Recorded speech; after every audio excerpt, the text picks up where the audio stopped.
welcome to Let's Talk Movies with Moira and Shannon. I'm here with Moira. And I'm here with Shannon. How about that? Moira Giammatteo. Mm-hmm. Am I saying that right? You are. Because often I can know somebody for years and still slaughter their last name. It's a talent that I have. Anyway, so thrilled to be here because we've been off for a few months, but we have to come back and start talking about movies as we ramp up to the Oscars. A lot that we're going to cover, but we also like to start the show. First of all, let me say we're live right now on Facebook, YouTube, Twitter, a bunch of different places that you can be writing in right now and have a conversation with us. Tell us, your thoughts, questions, and it could be about autism, it could be about movies, whatever you want to write in and ask us about. We're capable of handling it all. We can do it. Look at us, capable women. Also want to say that the show podcasts, wherever you can download podcasts, we're a free podcast. So make sure that you find that and subscribe to it. And because we've got many more shows coming up before the Oscars that we're really going to be talking about these movies. And hi, Christina Adams. Oh, so thrilled to have you here with us. Christina. So thrilled. Miss you. Can't wait to have you back on the show. But also, I wanted to say that, so it's a podcast, but you can also find the shows on YouTube. We've got 14 years now of videos, not all Let's Talk Movies, obviously. Yeah. We're only 2 years old. Yes, 2 years old. Yes, but isn't it nice? We're well into our second year. I think it'll be our third Oscar special. It'll be our third Oscar special. That's right. Craziness. We started with an Oscar special. That's kind of crazy. And then it was so much fun, we just decided we had to continue. Exactly. But one of the many reasons why we love having you here and why I love you in general is that you are an amazing, I just like a Buddha of information about autism. And way back when you work with TACA, the Autism Community in Action. That's true. And way back when you were somebody on my journey that was a mentor and that helped me so much, and which I'm sure I abused, because years afterwards I was calling her up and going, Gemma's the flu and they want to prescribe Tamiflu, and what are your thoughts on that? I remember that very distinctly, that conversation. Yeah. But anyway, so Moira is a wealth of information, and because she's here, we always ask her to give us a TACA update about what's going on at TACA. Yeah. So tell us what's going on. Well, the thing I wanted to highlight, you're talking about gurus. We have a private Facebook group for parents and caregivers of folks on the spectrum, and you have to answer 3 questions in order to get admitted to the Facebook group, and please, just know it's because we're keeping it private, keeping it just parents and caregivers. We're not like trying to know your personal info. We just want to keep it a safe space. Yeah, you don't want people in there marketing. Well, this is exactly it. Because, there is always somebody that's got like, hey, you've got to buy this. And sometimes it's great, and sometimes it's like, can you please? Yeah. The people that moderate that group, and it is heavily moderated, are fantastic. And they are, we've got a fabulous crew headed by Kelly Steffens, who is, if you've been on the Facebook groups out there that are for folks that are doing functional medical care, you know that name. Yeah. Fabulous group, and people can share. It's a great space to share information, ask questions. Yeah. There's a file section with some other things. Plus, the other thing we have available are checklists that are on our website, talkanow.org.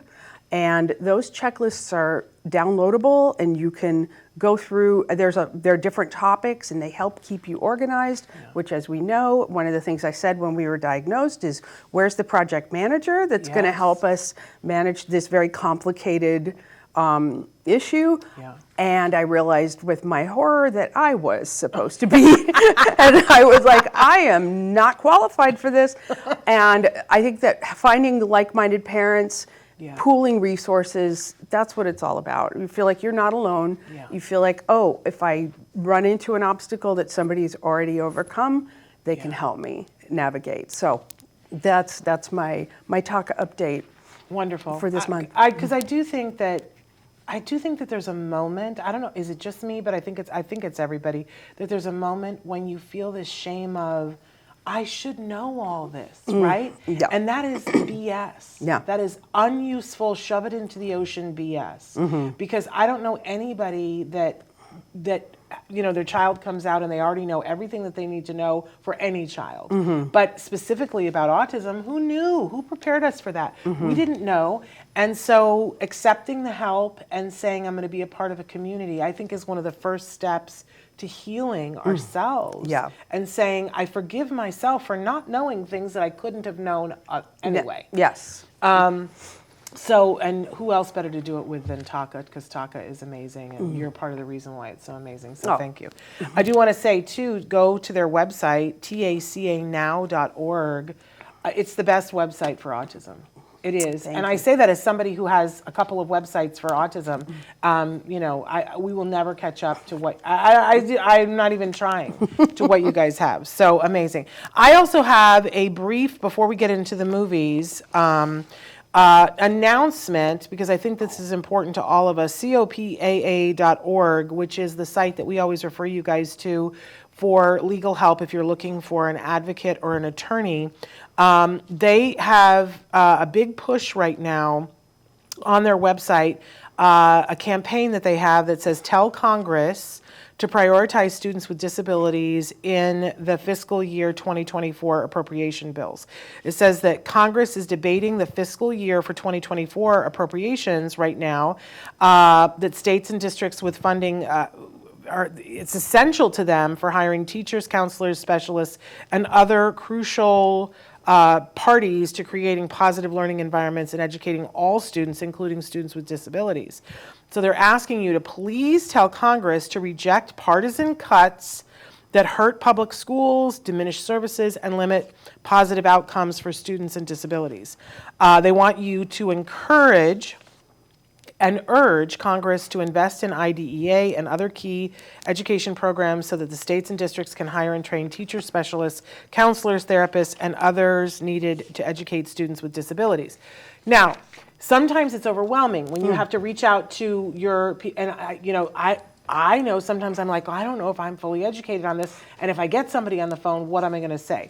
But organizations like this make it really easy. They have a form letter that one of them says, I am writing to request that you support students with disabilities and reject partisan cuts to education that will diminish services, And it's important that you do this, and it goes through a whole, and there are other ones, and you can customize them, and they also offer so that you can go and see who your representatives are, find their email. They make it as easy as possible to do this.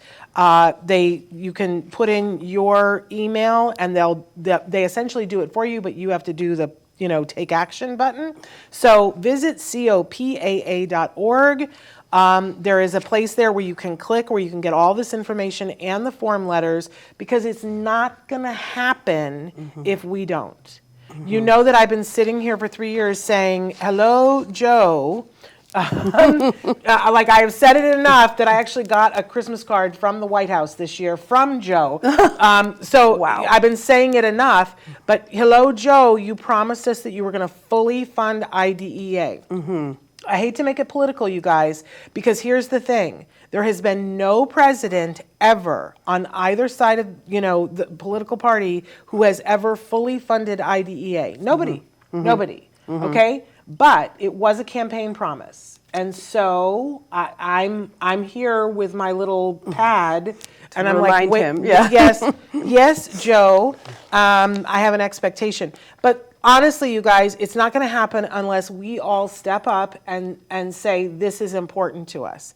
And if you have a child who's about to be in school, you have a child who's in school, or if your child has already gone through school, it should be important enough for you to do it. So it's on my list of things to do today. And I want to thank one of our viewers, Lucy, for bringing that to my attention, because I did not know. No, I didn't either, which, we get wrapped up in our own details and you don't But I hope you'll share it with the Taka folks, because we need to get this far and wide, you guys.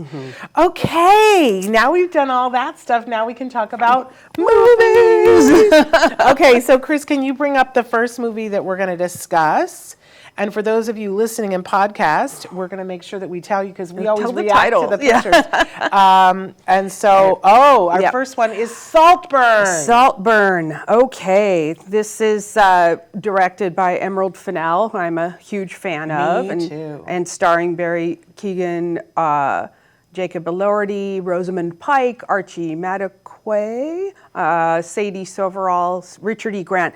Fabulous cast. It's the film, in short, is a combination, in my opinion, of Brideshead Revisited and The Talented Mr. Ripley, with a lot more calculated cynicism. There's, these solid actors that we know, like Rosamund Pike and Richard E. Grant. Yeah. Carey Mulligan has a little cameo in it. And then new rising stars like Barry Keoghan, who is amazing, and actually was my favorite thing about Banshees of Inisherin. Me too. And Jacob Elordi and the other folks we mentioned. So like Ripley and Brideshead, this is about an outsider who is led into the world of wealth and privilege, and it's also about desperate coveting, like coveting a lifestyle. Oliver, played by Barry Keoghan, is a scholarship kid at the university who crosses paths with Felix, played by Elordi, who's a member of the very privileged class, who takes an interest in Oliver and invites him to Saltburn, which is the name of their wonderful country estate that we just all wish we could be invited to in the English countryside, and oh my goodness. So there, Oliver's exposed to a life of quiet excess and languid days. I mean, it's just wow, It's so lovely, except there's a creepy butler and kind of a suspicious and bitchy relative that's there. One of the lines that I think explains the theme of this story is that these people who live at Saltburn, who are in this rarefied environment, don't expect to become prey. They don't even know to watch for predators. So that was an interesting thought. And ultimately, I liked it. It was uncomfortable in certain scenes. It ended up being a little bit over the top for me at the end, but I do dearly love Emerald Fennell. She did one of my favorite films of 2020, Promising Young Woman. Yeah. I want to see more from her, and I think she gets good performances out of her actors. I'm, nothing to complain about there. And I've got to say, there's nudity equity in this. We see Barry Keoghan, God bless you, and I'm like, that's a thing that I'm like, oh, okay, I'm all for that, as long as it's not exploitative. But anyway, I'm glad to see him doing more work. I just wish there was a little more subtlety with the reveal, I felt like it did kind of, I don't know, tipped a little bit into melodrama, but it was uncomfortable, but I don't mind being uncomfortable. What do you think about it? I loved it. I loved it, and I love Emerald Fennell. And for those of you who don't know, she first came on my radar because she was on Call the Midwife. Oh. And I loved her on Call the Midwife. And then, of course, she played in the first, was it the first one or the second one of The Crown? She played Camilla Parker Bowles. Yes, she did. Yeah. And she was pregnant Barbie. Yes. She's a brilliant actress. She's a brilliant actress, and as you said, she stepped onto the directing scene. This is her sophomore film, and with your first film being Promising Young Woman, this being your sophomore film, and she's still like really young. Yes. Like I want to say 34 or something ridiculous like that. And I just go, what are we going to see from this woman across her life? I'm so excited. I'm like putting on my seatbelt. I'm ready. Let's take the journey, because I love what she's bringing. It's so funny because when my husband and I were planning out what we were going to view during this holiday break, and then he said, "Oh, I went ahead and watched Saltburn without you because it's not your kind of movie." And I went, "Have we met?" I'm like, what are you talking about? And so my son and I watched it together, and I just loved it. And I said to my husband, like, why would you think that was not my kind of movie? It's totally my kind of movie. It's telling a story, and I'm on for the ride. Tell me a good story, and I'll show up. And there are some really great performances, and Barry Keoghan's performance is the performance of a lifetime. And there is some nudity in it, but I don't feel like there's a single bit of nudity that's gratuitous, not a single bit. And I know, because sometimes I get real huffy about I think I am a little prudish, and I didn't think there was a single bit of it that was inappropriate. And there were lots of opportunities that there could have been gratuitous nudity, and that the choice was not there. So I love that restraint. I thought the characters were great. I think you're dead on with the whole thing. She gets good performances out of her actors. Fabulous. You know, I mean, are there some things in the script that I feel like could have been a little bit more finessed? Sure, but I was in for the ride. I think it's a good yarn. It's got that slow boil sinister, and you don't know where it's going to quite pop up. I liked it. I liked it a lot, and I think that Barry Keoghan. I think it's a tough year for actors because there's a lot of good performances, but he's up there for me, and I won't be angry if he wins awards. Well, and like you said, I'm so happy to see this young up-and-coming talent with Emerald Fennell and with all of the younger folks, because I always like to, I remember them from this, and I'm following them now, and then I will choose to see movies sometimes based on, I really like them in X, so I'm going to see them in Y, you know. Exactly, and to see Barry Keoghan and his performance in Banshees of Inisherin, which, you know, what a great performance, and to see this range, the depth of what he can do, and look, there's no part of his performance that was held back. I mean, that's an actor going for it. I loved it. Right. Good morning to Autism Journey with Elijah, and I love Christina Adams saying, "LOL, have we met?" That's literally what I said to my husband. Have we met? Hi, I'm Shannon. Yeah. Me too. So there we go. Okay, let's take a look at what our next film is. May December. Directed by Todd Haynes, starring Natalie Portman, Charles Melton, Julianne Moore. And this film is clearly inspired by a ripped-from-the-headline story from the late 90s about Mary Kay Letourneau and Vili Falau. He was 12 when he was a student of Letourneau's, and she was 34, and they started what debatably people were like, oh, it's romance. And I'm like, And I had read actually somewhere that when Vili and Mary Kay's children reached the age that Vili was when they met, that he had some troubles. I think that happens to a lot of folks who have been through trauma. When they see a person they love that's the age they were, they recognize, they gather perspective. And he had actually filed for separation from Letourneau in 2019, but then she died of cancer in 2020. So anyway, this film is not a retelling of that story, but I couldn't help but, I mean, that's clearly the inspiration. I found this film really masterful and subtle. I felt Natalie Portman, she plays Elizabeth, who is an actress who will be portraying Julianne Moore's character of Gracie, who is kind of the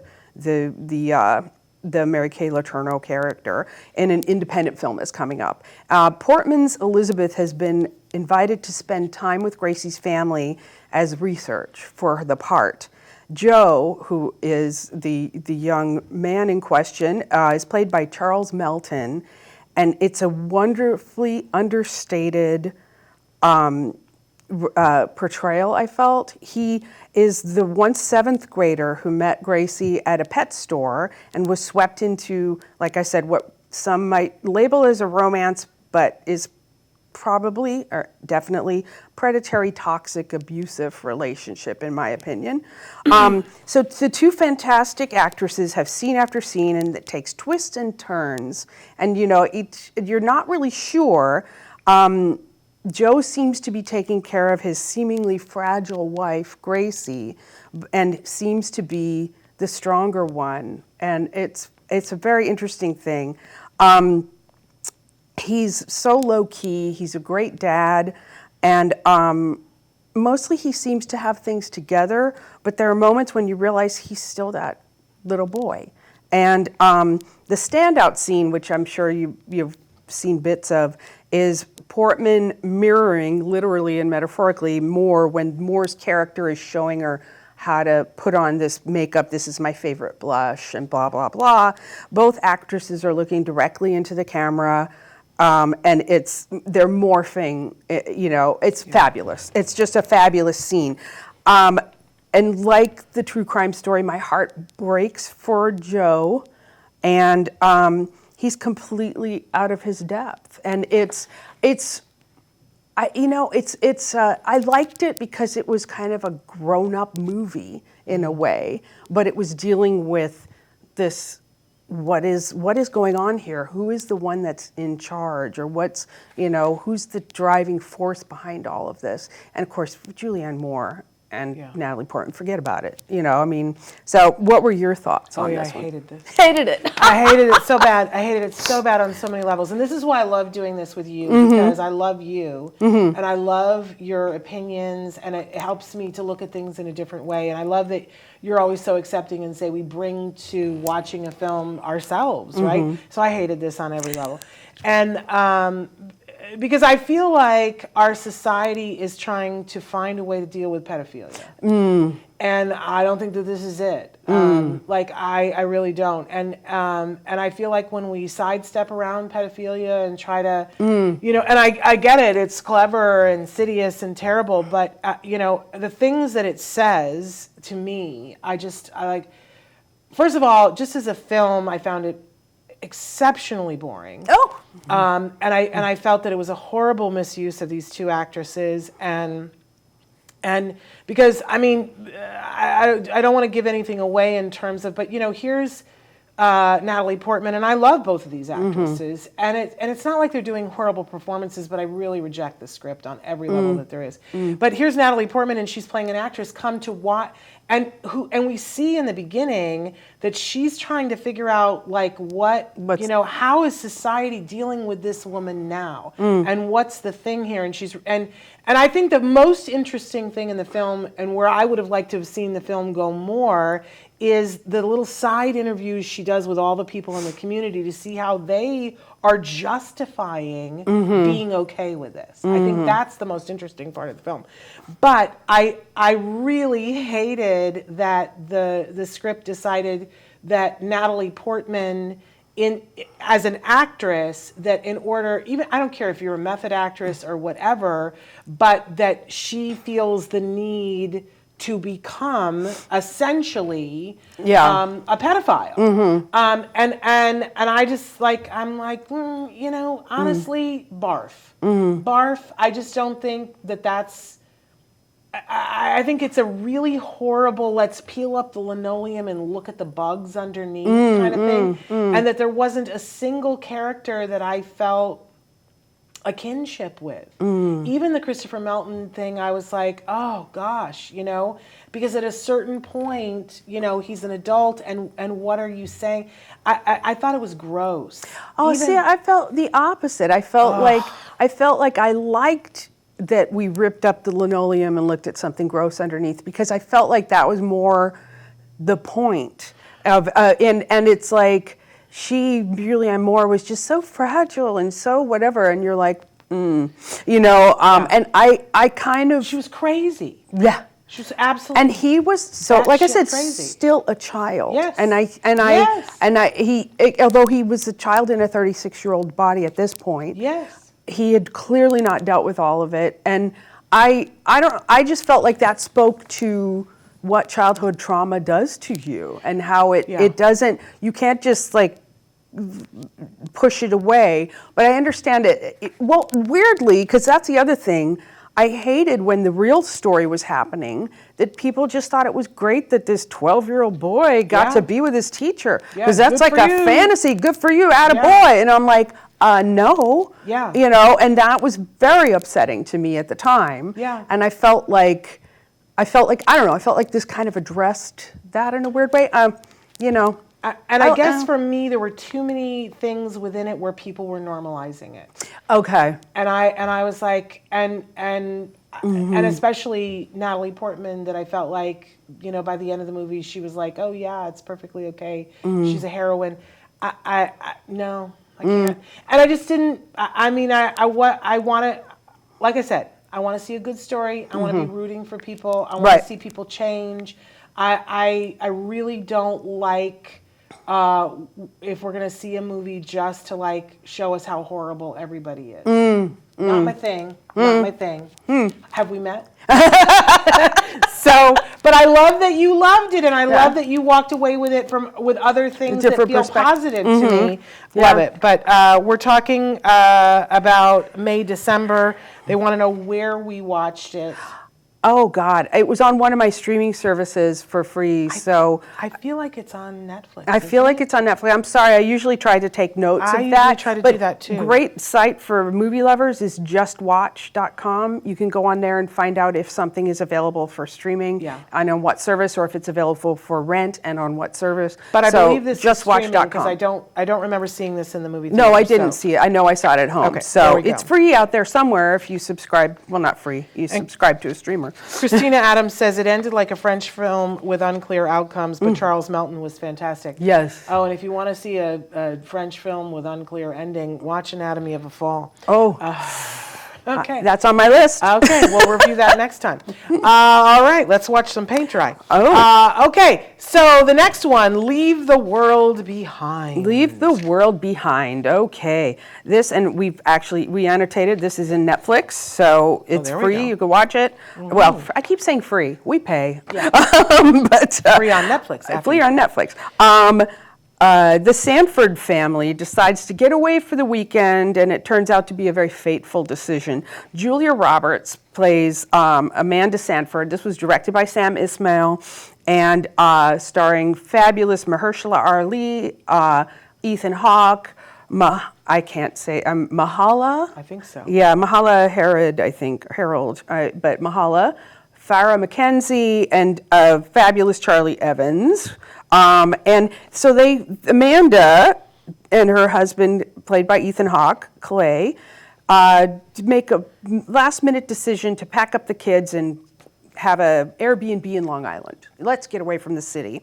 And I feel like this film tips its hand right from the get-go when Julia Roberts looks at the camera and says that she effing hates people. Yep. And I'm like, okay, be careful what you wish for. Right, exactly. So the house is amazing. The family's all settled in. However, there's a Wi-Fi issue and our modern day family can't handle being cut off. Then that night, a father and daughter knock on the door, explaining they are the homeowners of this rental, and they must come and spend the night because there's something weird going on in the city.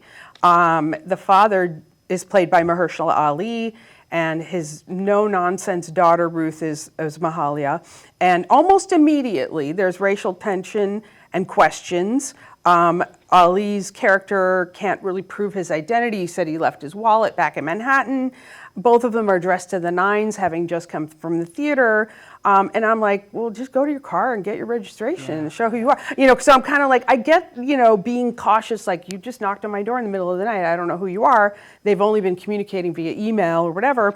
But Ethan Hawke's character really just wants to be a good guy. But Roberts is not concerned with being good and goes from zero to racist in like 10-second flat. And this thing not unnoticed by Ruth, the daughter. They are eventually allowed in to sleep in the basement of their own house, which also is kind of weird. So the Wi-Fi cutting out when it did means the tween Rosie has not been able to finish binging Friends. Yeah. And this becomes her main objective, to try to figure out how she can... She's obsessed. Yes, completely upset. So, so a little mini spoiler, but I think you kind of know already. There appears to have been some apocalyptic event happening, but with no Wi-Fi, they truly have left the world behind. All they have now are wild speculation. There are some really arresting scenes visually with animals, with the deer and with flamingos and with Teslas, some really amazing, cool things and some really uncomfortable moments. What would you do when, you're not really sure who to trust? But honestly, I feel ultimately this idea was done way better in 1960 in the Twilight Zone episode called Monsters Are Due on Maple Street, which is it's actually from the first season of the Twilight Zone. Fantastic, and it's this film is longer than it needed to be, in my opinion. But I say that about a lot of films, and I think that's just, I get restless and I think that's an indication to me you're just not. Exactly. You're not grabbing me. Yeah. You know? So, and the use of crane shots, fancy spinning crane shots was like, car sick. You're just, and you're distracting me. So the ending is surprisingly odd and I kind of like the ending in a weird way, but I'm not going to spoil that. But it does leave you wondering what's going to happen? Yeah. What's going to happen to these folks? They can, So I don't know. It unsuccessful. I think it tried to do things, but it wasn't ultimately successful. I feel like I agree with you completely, and I feel like this film is symptomatic of a lot of films right now, and I kind of wonder if part of this is post-pandemic and strike and stuff, but I feel like there's a great concept. Somebody's got a great beginning, a great hook. They got no third act. And then in this case, they have an ending, but that it starts out and you're like, okay, apocalyptic, I'm in, tell me the story. And it kind of gets in there and just kind of goes, yeah. And that's really what happened for me. And they tried to disguise that with all these twisting shots that I'm like, enough already. Yeah. With this, if you're going to be clever, but just don't make me car sick for no reason. There's no reason for it. There were some good performances, but it all goes to quantitatively nowhere. Right. Right. So, is it worth, it's free on Netflix. Is it, I think the first even hour of it, I was like, all right, I'm okay. Yeah, kind of like, what's going on? Yeah. And then, watch some paint dry for a payoff at the end. And I do think there's a payoff at the end, but it's just, meh. Yeah, Meh. I agree. Meh. I agree. Meh. Okay. All right. Priscilla says, I wanted more. Priscilla, yes. Absolutely. Yep. Okay. Next film up is Wonka. Wonka, directed by Paul King and starring Timothée Chalamet, Olivia Colman, Kala Lane, Patterson Joseph, Matt Lucas, Hugh Grant, Keegan-Michael Key, and a whole bunch of other people. And I spelled Michael wrong. Oh, apologies whoopsie. to Keegan. That's all right. So this version of Wonka gives us the origin story of Willy Wonka. And this origin story, in my opinion, is much better than the Tim Burton version, but the bar was pretty low because I really disliked the Tim Burton version. Chalamet is a wonderfully whimsical Wonka. Ooh, there's a lot of W's, who ends up being tricked by evil landlords. Olivia Colman, who plays Mrs. Scrubbit, and Tom Davis, who plays a character named Bleacher. And there are hidden charges to his overnight stay, and it leads to indentured servitude in the laundry run by Coleman. And Wonka doesn't read the fine print about the cost. And this is wonderfully Roald Dahl detail and the sort of bureaucratic thing that he loves to show, and sprinkling of child labor in there, which he is very familiar. And he just, like, you get charged to go up the steps, and then you're charged a different charge to come down the steps. And I love that kind of minutia. He is befriended by an orphan girl who's also there, named Noodle, played by Kala Lane. And I loved the gentle development of their relationship. It's a pure sibling-like, it's sweet, it's unhurried. Writer-director Paul King and writer Simon Barnaby really captured Dahl's world. I didn't expect to like this because I really love the Gene Wilder version, but I feel like they did it. I give it a solid B. We meet others of the hapless people that are stuck in the laundromat, and you'll recognize a lot of these folks, like the Downton Abbey butler plays a fabulous character named Abacus Crunch, who's an accountant. All these wonderful, great details. So Wonka is dreaming of being a chocolatier, and his dreams are being thwarted by the chocolate cartel, played by wonderful character actors, and they're playing the characters of Prodnose, Fickelgruber, and Slugworth, which if you've read the Wonka book, you'll recognize. And then we have a wonderful chocolate junkie chief of police played by Keegan-Michael Key. Yeah. So like I said, I didn't expect to like it. It's a musical, be warned. The musical numbers are fun. The sets and costumes are colorful. And I feel like Chalamet channels an idealistic Gene Wilder-esque Wonka. However, they cheated a little bit in using the wonderful song Pure Imagination, which that song will make me cry even if I hum it. Yeah. So I feel like, boy, they used it to punch an emotional moment, and I was okay with it by then because I was on board with everything. But I thought, And the only complaint I have is I did not hum any of the other songs after I saw it. There's one that's you have to have an earworm. Like we don't talk about Bruno, no. Right. You have to have an earworm, at least one from a musical, and I did not have one. But overall, it's going to be on our family movie night list of things we can all enjoy. So what are your thoughts? I loved it. And I really didn't think I was going to. When I didn't hear anything about it until I started seeing the bus stop signs everywhere with Timothy Chalamet as Wonka, and I went, oh, why? Yeah. Why do we need to do that? And then I saw that Hugh Grant was going to be in it too, and I was like, oh, why? And when I found out that Hugh Grant was playing the Oompa Loompa, I was like, oh. I was worried. Oh, why? Why would you do that? And so when we watched it as a family, and I was like, oh, I'm not going to like this. And I just found myself leaning forward and being lifted out of my chair and being transported into this world. And, right from the jump, I mean, I have liked Timothy Chalamet in some things, but I'm not this huge Timothy can do no wrong fan, right? And I was like, oh, he's going to be insipid. He wasn't.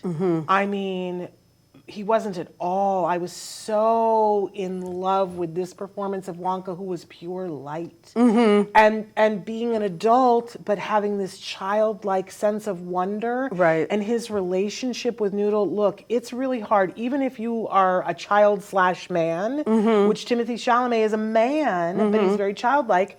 But to have a relationship with a small girl and not make it not all make it creepy, yeah. And it wasn't. It was so pure. It was so beautiful and wonderful, and he treated her like an equal and had conversation. But it wasn't creepy at all. That's hard, you guys. That's really hard, directorially and actor. And but right from the beginning, like in the first scene, he has to sing a little bit, and you go, oh, he's not that good of a singer. How is this going to fare? It's a musical? Oh, God, this is going to be bad. And you know what? I didn't care. I didn't care that, like, he's not horrible, but he's just not a great singer. And I didn't care. And for us, the thing about the music, because I think the music is the really shortcoming of the thing, but we kept saying how we were singing Les Mis tunes to it. There's one whole song that we were singing Master of the House. The whole thing. And we were like, oh, this is it's like very thinly veiled Les Mis. I didn't care. I didn't care. The supporting cast was so good. And, are there some holes in the script? I don't care. It's magical. I would have watched it a million times. I will watch it a million times. I will get different things from it. And don't want to give spoiler alerts, but I thought it was over, and then there was a whole other thing. And I felt like I was floating. Yes. I felt transported, and that's hard. I'm a cynical old lady, and my face hurt from smiling, and I was leaning in like this, like watching this silly movie, and I was like, oh my goodness, it's so hard nowadays to find something that I could watch with adults and with children, that I feel like the messages in it are all good and fabulous and wonderful. And I love the Gene Wilder, the original. One of my faves. But look, he's creepy at some points in it. Well, that's actually what I like about it, because he's kind of dangerous. And I feel like this was really neat in terms of origin story to show a very innocent young. But you can see that he's going to get some cynicism. Life is going to throw him some hard knocks, and it does. And so good, you guys. Very good, very enjoyable. So you gave it a solid B. I gave it a solid A. Okay, I really enjoyed it. I guess I don't like it when they take a cheat and use something that I already have an emotional stake with from something else, but It's interesting. I don't care. Yeah, I'm forgiving of this because it fit so well. But yeah, you know. Interesting. Okay. All right. So our next film up, Maestro. Maestro. Okay, this is directed by Bradley Cooper and starring Bradley Cooper. I believe he also wrote the screenplay. I think he co-wrote it. Co-wrote the screenplay. Yeah, there you go. Carey Mulligan, who's always great. Sarah Silverman's in it. Matt Bomer, Maya Hawke, and other folks I'm sure you'll recognize along the way. Yeah. So this is this is a biopic or a biopic. Interesting. Biopic. I don't know how to pronounce it. Biopic. Yeah. But Anyway, who knows? biography of Leonard Bernstein, and besides the movie musicals I love, I don't really know much about Leonard Bernstein's career. So this was an opportunity for me to maybe learn something more. I found Bradley Cooper's direction a bit odd. We see a square aspect ratio throughout most of the film. It's black and white at points, but it's not that crisp film noir black and white. It's kind of the black and white of 1950s television. And then later it goes color, which may be coinciding with the timeline where people would have color TVs. So, and I know from this, I know he had a presence on television. And so I'm like, okay, maybe that's what he was trying to say. And then later it broadens out to widescreen. I think Saltburn also used the square aspect ratio, which I'm kind of like, you know, I mean, it's a choice and I get it, but sometimes I'm like, it's a little gimmicky. Carey Mulligan plays Bernstein's wife, Felicia, and we see Maya Hawke as one of their children. You know, Cooper's always a good actor. But I don't think this film had a strong narrative. It didn't seem to have I don't know. I think that's a challenge with biopics, because does anybody's life really fall into a 2-hour film that's compelling? I mean, anybody's life story? I mean, there's people who do extraordinary things and will want to see what they've done, people who crash and burn from stardom or self-destruction, or people who have invented something or discovered something that's impactful on the world. So this was a quieter journey, which I didn't mind, but I feel like it was maybe too quiet, you know? Maybe I would have liked to have learned more about the creative process, and that particularly because I love musicals, I wanted to see that. And I think at one point he's told to focus on his classical music and conducting, and then his wife suggests, let's see what you're giving up. And then we are treated to a snippet of a rehearsal On the Town. And I'm like, oh, cool, On the Town. And wow, this is what she saw. She saw something in this that you should keep doing this. And then we're sort of told it's a brief mention of West Side Story that's gonna be coming up, but we see nothing of that process. But it's like, almost like, the way later we see him passionately conducting a Mahler symphony, I feel like what the film is telling us is he should have stuck to conducting, you know. And I'm like, no, because I love the musicals that that he was writing. But you know, it's perhaps that's the point. He's a complicated, talented guy. He was, and his wife was accepting of his infidelities and not bothered by the liaisons with men. And I'm like, wow, that's so interesting. And but I feel like everything got a little, like it held me at arm's length, and I was surprised by that. I was distracted too by even that passionate Mahler scene where he's directing. The soloists are behind him. I'm like, how's he directing the soloists? They're behind him. So I felt like, okay, that tells me I'm not fully engaged. You know, if I'm looking at things and going, I don't understand, that doesn't make sense.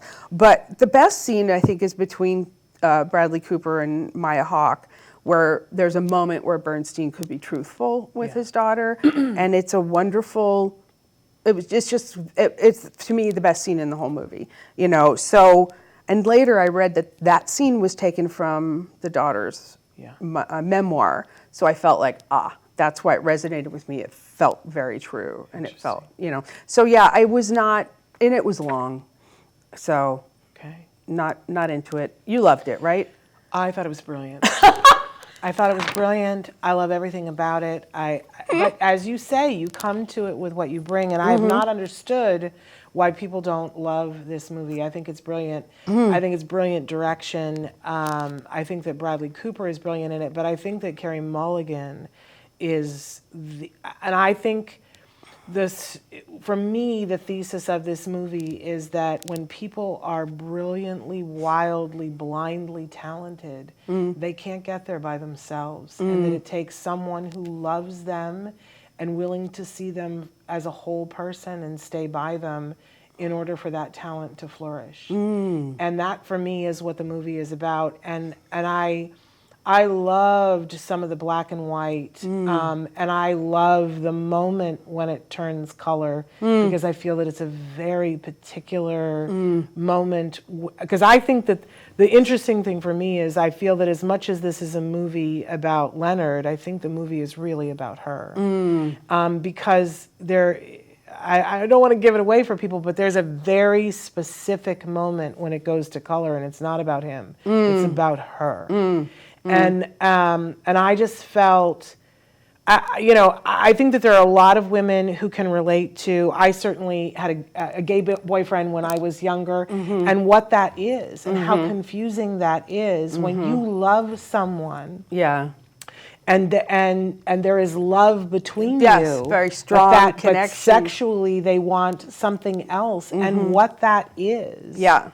And how. Like, I wasn't prepared for that as a young adult, and I would ask everybody, I was like, how do you deal with that? Right. I love him, he loves me, but, I can't live with him sleeping with other men. Right. And to see her grapple with that and take a very avant-garde stand about it. And there are many scenes when she justifies her position and says, I love him, and if that's what he needs to be happy, then how would I deny him for that?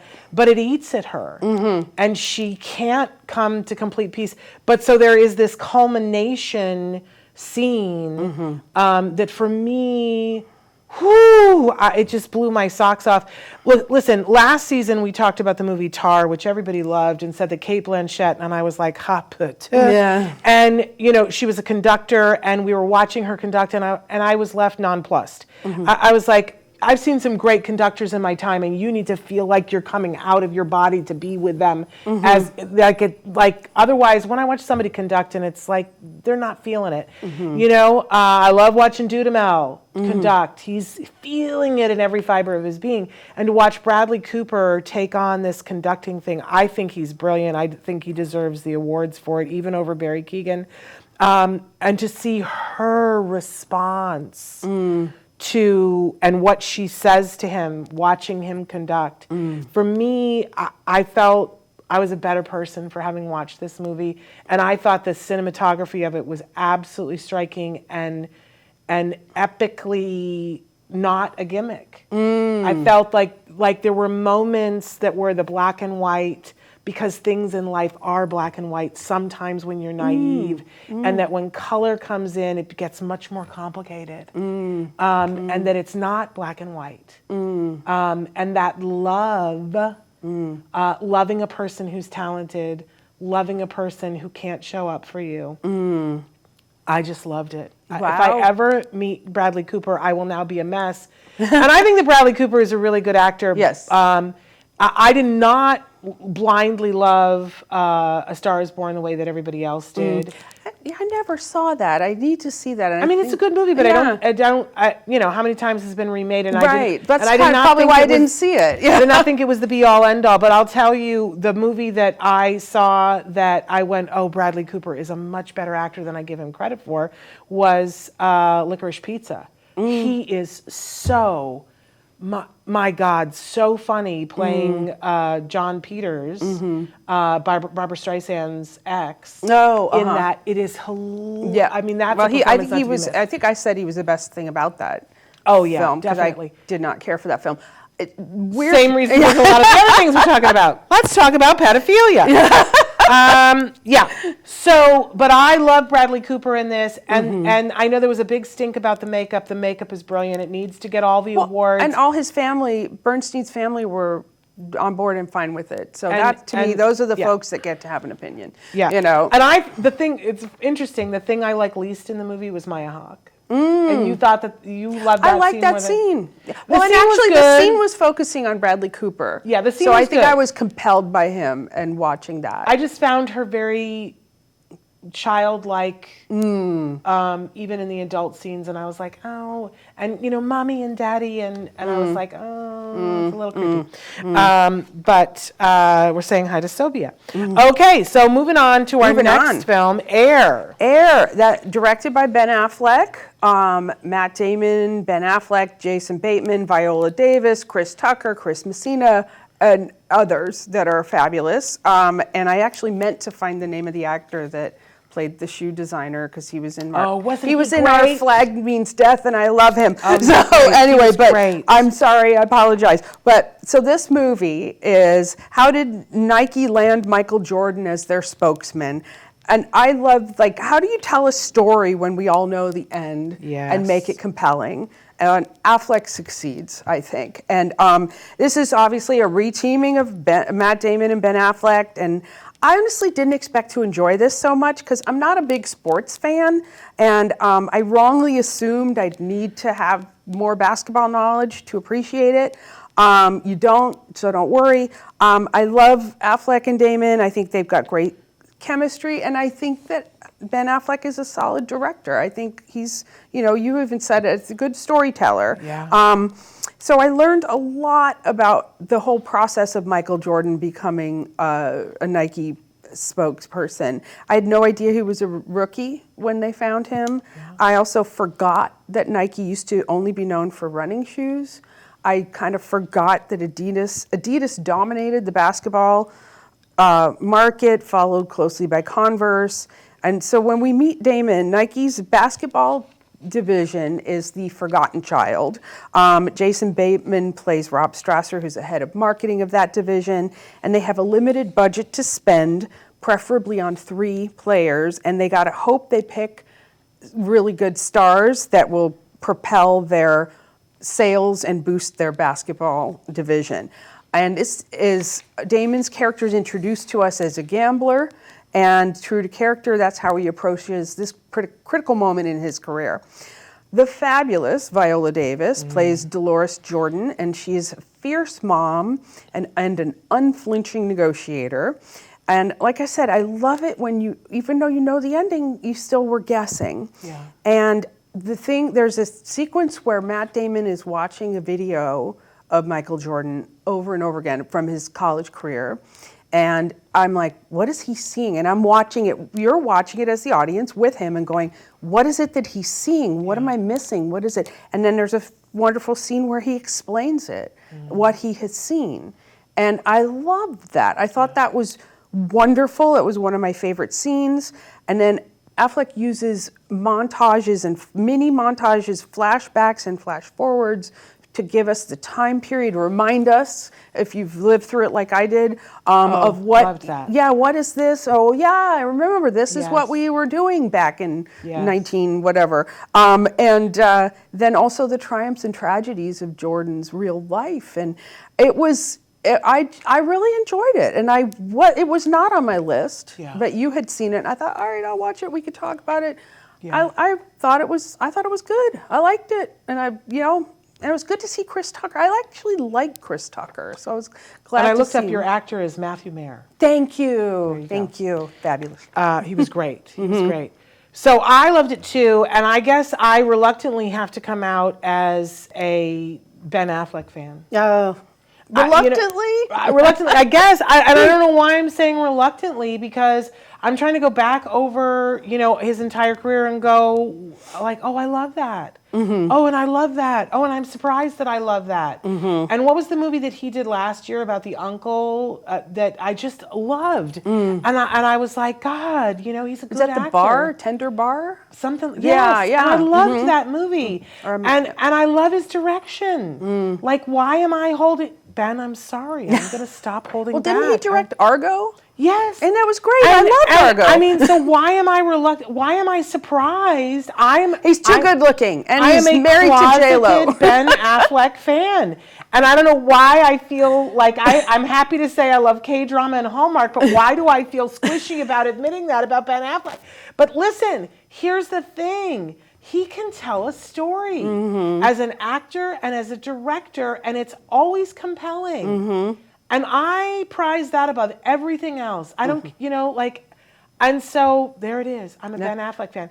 And, and I love that he and Matt have a relationship where they decide to do things together. I mean, come on. No, I love that they were the Wunderkinds of Good Will Hunting back in the day. Which was a great story. I love that movie. Deserved an Oscar. Yeah, and So why am I reluctant? I don't know. But this film is a great, indication of whatever disease I'm suffering from where I want to disavow it. Because it's been out for a while, and I was like, yeah. And every time we sit down and watch a movie, everybody's like, well, we could watch Air, and it's been available to see. And I've been like, oh, yeah. I'm not a sports person. Whatever. I loved it. You don't have to be a sports person. I got involved in it. And like you said, if you can make me not know what the ending was, and I was like, oh, it's such a shame they're not going to get him.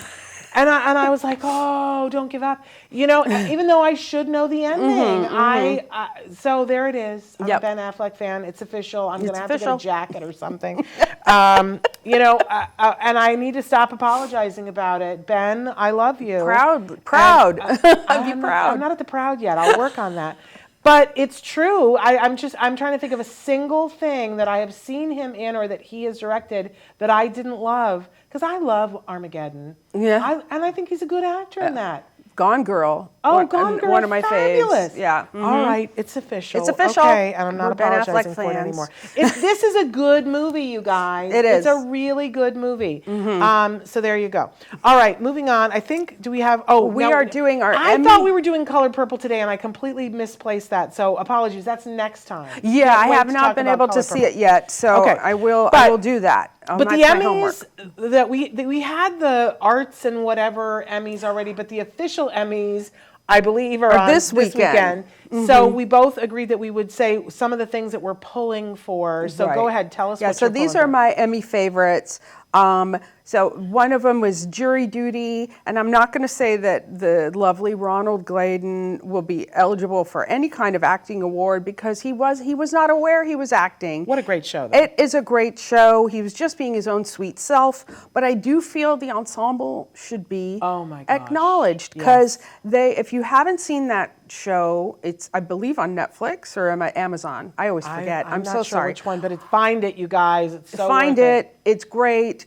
Binge it, and then I re-binged it and watched all the cast commentary. The premise is they have jury duty, but only the one juror, Ronald, is unaware that this is all being filmed as a show. It's comic genius. It is amazing. I hope they never do it again because I see the potential for it going horribly awry. Yeah. This was perfection. I really enjoyed it, and it's a hell of an accomplishment, and I would love to see that acknowledged in some way. There we go. Now, The Last of Us is on my list as well. I love Pedro Pascal, and Nick Offerman already took home an Emmy from the creative. Oh, did they already give that? They gave him the Emmy already, and I wanted to see him win. I'm so confused because he got Outstanding Guest Actor in a Drama I'm so Series. glad he won. Well deserved. And then of course Bella Ramsey and Pedro Pascal, and their developing relationship across the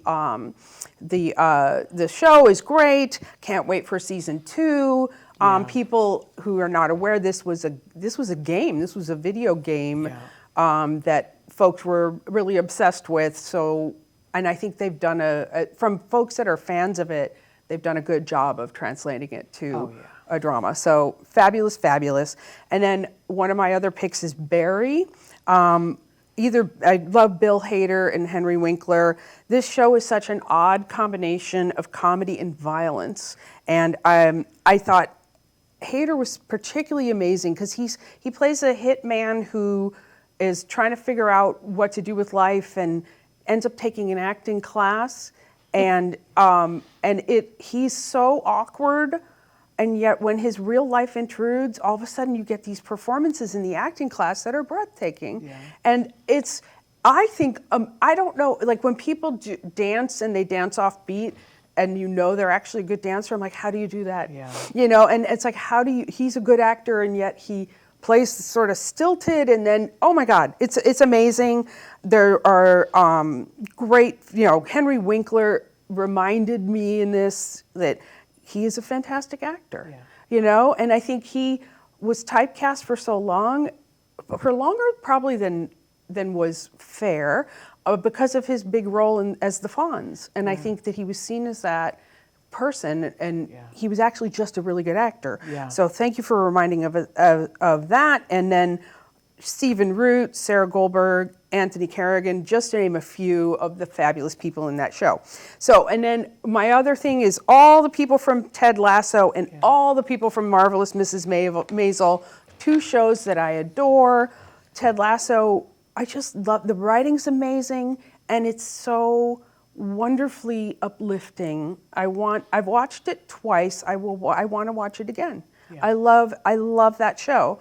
And I can say the same thing about Mrs. Maisel. The one thing that Mrs. Maisel has over Ted Lasso is the costumes. Holy moly, love the costumes. Hats, gloves, matching purses. I would just squeal with delight when she would walk out in one of her outfits. I'm like, oh. So they are both, I'm sad they're over, but I'm glad both of those shows, Ted Lasso and Mrs. Maisel, exited at the right time. Yeah. They did not jump the shark, to refer to Fonzie again. Although they're talking about a reboot of Ted Lasso. No, I don't know how I want or it. A spin-off or something. I want it, and I don't want it. Yeah, I but understand. We'll see how it goes. But those are my, please acknowledge them in some way, picks for Emmy. Okay. And so for me, when somebody's calling me, they can wait. Mm-hmm. Of course, The Last of Us, there's one episode, I thought it was so good, but there's one episode in particular that I really want to see win Best Direction and Best Writer that it's up for. I want Pedro Pascal. I can't remember what the girl's name Bella is. Ramsey. Bella Ramsey. And I wanted Nick Offerman. I didn't know that he'd already won it. That gives me so much, because I had said for that episode, I said just start shoving the trophies Shove the way. awards towards him. If that doesn't win the writer and director, I will throw things at the television. I put Blackbird because there's so many things that I loved, like Ted Lasso and all those other things, but there's a couple categories where I'm like, no, I need this person to win it or I'm going to be mad. And for Blackbird, and of course I'm not going to remember, Taron Egerton, I wouldn't mind if he won, but his co-star, whose name I'm not going to remember, unfortunately, but he has to win. And he's won all the other awards this year for his performance. If you've not seen, it's a very disturbing show, but his performance alone is worth watching. Succession, it's interesting because I want Pedro Pascal to win. I sort of loved Kieran Culkin winning the Golden Globe, and I loved what Kieran Culkin said when he won the Golden Globe. He said, "Suck it, Pedro Pascal," because everybody knew that Pedro Pascal was going to win, and I expect Pedro Pascal to win the Emmy. Although I won't mind if Pedro Pascal wins an Emmy for his hosting of SNL, which I also thought was brilliant. And I wouldn't mind. Usually, I like to say, spread the love, give more people, but I won't mind if Pedro Pascal wins 2 Emmys. I think that would be the first time that somebody's done that in one night. I wouldn't mind that at all. But I will say that there is a category in which I do expect, like for the Golden Globes, again, I'm not going to remember the actor's name, but love him, played Tom Wamsgam. He played Mr. Darcy in the latest version of, he's a brilliant actor. Oh, he was in Succession? He was in Succession. Matthew McFadden? I think that's But yes. The other gentleman is Paul Walter Hauser. Walter Hauser in Blackbird. From Blackbird. Not but I to can be find missed. you. I'll find you the other guy. But and these Emmys may have already been given, and I don't know because I didn't look. But there is a category for unscripted reality television, and it's very small there. But I don't know if you can see, but I really want Indian Matchmaking to win that. Oh. I just felt that show elevated that, and I watch a lot of things in that genre, and I loved Indian Matchmaking in a way that is not like possible to explain. But you know, I heard her just saying, "Hi, I'm Simi from Mumbai." Yes. It's a part of my culture now. And I really want Mayim Bialik to win Best Host for Jeopardy because I just really feel like I watch Jeopardy and she's the best. She's great. And she's amazing. And I feel like she's been done dirt. Yeah, what's happened? She's not. She's out. She's out. And I'm like, she's so good. And I find Ken Jennings creepy. I'm just saying it. So I want Mayim to win that, to say, suck it, Ken Jennings. Because he's also up for it. And I feel like there's this battle. Because he's also the producer now. Right. And it's like, suck it, Ken Jennings. That's really what I want to say. So those are the ones that I'm really rooting for. There's a bunch of other categories where I'm like, there's so many good things. I don't really care. There were lots of shows that I loved. And I'm like, you know, I could give it to any one of these three people. I would have a hard time. And I'll be okay whoever it wins. But these are the ones that you really want to see. I really care. And I have an expectation and I will throw things. Yeah. Yeah. So there we have it. There we have it. Yeah. But next time, I know that there are a lot of things on our list. Next time we will review The Color Purple. Yes. Can't wait to talk about that. And Poor Things. Poor Things. And because I have a lot to say about both of them, and you can probably guess which one I loved and which one I hated. Spoiler alert, I loved The Color Purple. What else is on our list for? You don't have to watch Anatomy of Fall. I wouldn't put you through it. But there was another thing that something with falling.